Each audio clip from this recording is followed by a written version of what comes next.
자, 오늘 고린도전서 말씀이 이제 끝이 납니다. 그러나 하나님의 말씀은 영원하죠. 어, 지금 당장은 우리가 고린도전서를 이제 마무리를 하지만 하나님의 말씀은 또 영원하고 또 변하지 않고 또 변함없이 우리들에게 말씀해 주시리라 믿습니다. 마지막 인사를 하고 있어요. 우리 사도 바울이. 음, 자, 어떤 내용으로 고린도전서가 마무리가 되는지 한번 한 절 한 절 살펴보도록 하겠습니다. 자, 13절부터 보시면 깨어 믿음에 굳게 서서 남자답게 강건하라.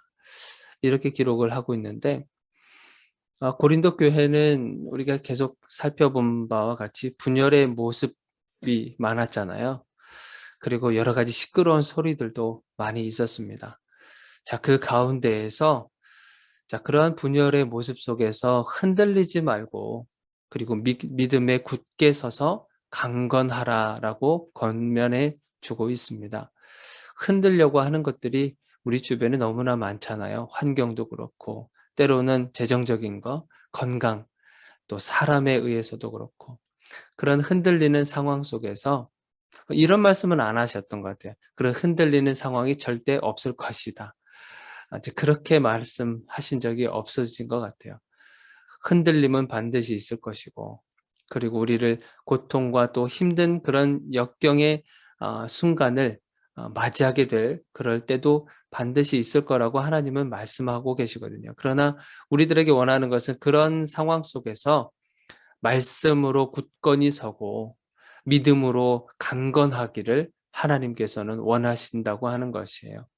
굳게 서서 그리고 강건해라 이런 말을 우리 사도 바울은 15장 58절에 비슷한 말로 권면을 했어요.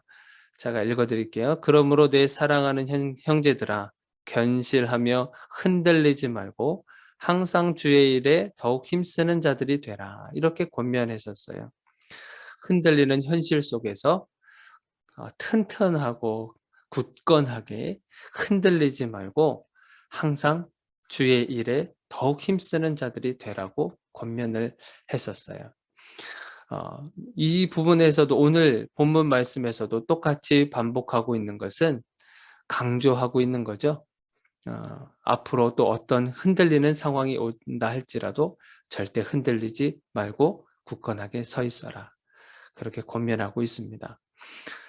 자, 그러면서 14절을 한번 보시면 너희 모든 일을 사랑으로 행하라. 모든 일을 할 때 사랑으로 행하라. 좀 전에도 살펴봤지만 주의 일에 힘쓰라고 했었잖아요. 주의 일에 힘쓰라. 주의 일이 어떤 것이었습니까? 예수 그리스도를 믿는 것 자체가 주의 일이라고 했었어요. 그리고 예수 그리스도를 닮는 삶, 그러한 삶이 바로 주의 일이라고 했는데 주의 일뿐만 아니라 너희가 행하고 있는 모든 일들 가운데에서 무엇으로 행하라 그래요? 사랑으로 행하라. 그렇게 기록하고 있습니다.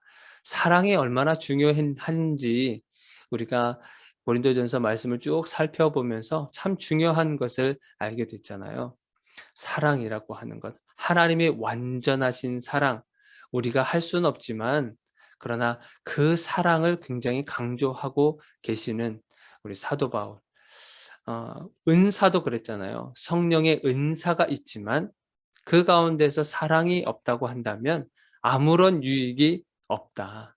그리고 필요 없다. 사랑이 없으면 아무것도 필요 없다. 이제 그렇게 말할 정도로 사랑에 대해서 굉장히 중요하게 여겼습니다. 우리가 앞으로 삶을 살아갈 때 우리가 사랑하는 그 일에 조금 더 에너지를 쏟아 부었으면 좋겠습니다. 사랑을 많이 하시기를 바랍니다. 하나님도 사랑하시고요. 여러분들 자신도 사랑하시고 내 주변에 있는 이웃들도 그렇게 사랑하시는 그런 삶을 살아가시기를 바랍니다. 그러면서 몇몇 형제들, 몇몇 사람들을 소개해 주고 있습니다. 15절에 보니까요. 형제들아 스데바나의 집은 곧 아가야의 첫 열매요. 또 성도 섬기기로 작정한 줄을 너희가 아는지라. 스데바나라고 하는 이 사람은 아가야 지방이죠. 아가야 지역. 그 지역의 첫 열매라고, 처음으로 주님을 영접하고 예수 그리스도를 믿은 사람이라고 하면서 그 사람이 자신의 어떤 개인의 재정과 개인의 집을 오픈하면서 성도들을 섬기기로 작정을 했다라고 하는 것이에요. 스데바나라고 하는 이 사람은 어, 1 고린도전서 1장 16절에도 보니까 바울이 세례를 준 사람 중에 한 명이에요. 바울이 세례를 준 사람이 몇몇 있는데 그 중에 한 사람이 바로 이 스데바나라고 하고 있습니다. 자, 그러면서 또 몇몇 사람을 소개를 해주고 있어요. 17절을 한번 보시면 내가 스데바나와 부드나도와 아가이고가 온 것을 기뻐하노니, 자, 여기 세 사람이 기록이 되어 있는데 이 사람들은 고린도 교회의 대표단이라고 여러분들 생각하시면 될 것 같아요. 고린도 교회를 대표하는 사람들, 이 세 사람들이 에베소에 있는 바울을 찾아온 거예요. 에베소에서 약 3년 정도 머물렀었다고 그랬잖아요. 그때 에베소에 바울을 찾아온 이 고린도 교회의 대표적인 이 세 사람이 등장을 하게 됩니다. 이 사람들이 와서 무엇을 했겠어요? 사도 바울과 무슨 대화를 했겠습니까? 고린도 교회의 지금 상황에 대해서 이야기를 하지 않았겠어요? 그러니까 우리로 말하면 선교 보고 같은 그런 거 비슷한데, 보고를 하는 거야. 고린도 교회의 어떤 상황 보고를 하고 있는 거죠. 그러면서 우리가 그동안에 살펴봤었던 교회가 왜 분열이 되었고, 그리고 음행이 어떠한 문제가 생겼으며, 또한 여러 가지 은사가 있었는데 그 은사가 무분별하게 참 사용되면서 어지러운 그런 상황들, 또 이혼 문제, 아니면 이런 방언과 예언, 그런 것을 사용하는 방법에 대해서, 부활에 대해서, 이런 것들을 지금 고린도 교회가 조금씩 혼란스러운 그런 가운데에서 그런 것을 이제 보고를 하고 있는 것이죠. 그래서 이 사람들과 대화를 나누면서 고린도 교회에 대한 상황을 알고 편지를 쓰고 했던 거예요.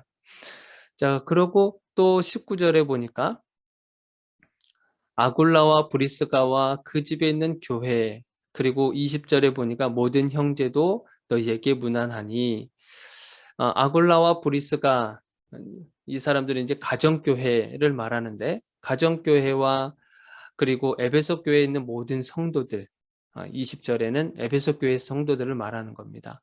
이 사람들이 너희들에게 문안한다. 그러면서 서로 인사를 시켜주고 있는 겁니다. 편지 서신으로 인사를 시켜주고 있는데, 마지막 부분에 가서 마지막 이제 고린도 전서를 이제 마무리하면서 21절에 보니까 나 바울은 친필로 너에게 문안한다 그러잖아요. 사도 바울의 서신서를 기록을 할 때 대부분 대피를 합니다. 사도 바울이 직접 글을 쓰는 게 아니라 사도 바울이 이야기를 하면 옆에서 그것을 받아 적는 사람이 있었던 거예요. 그래서 많은 서신서가요, 대필자가 있습니다.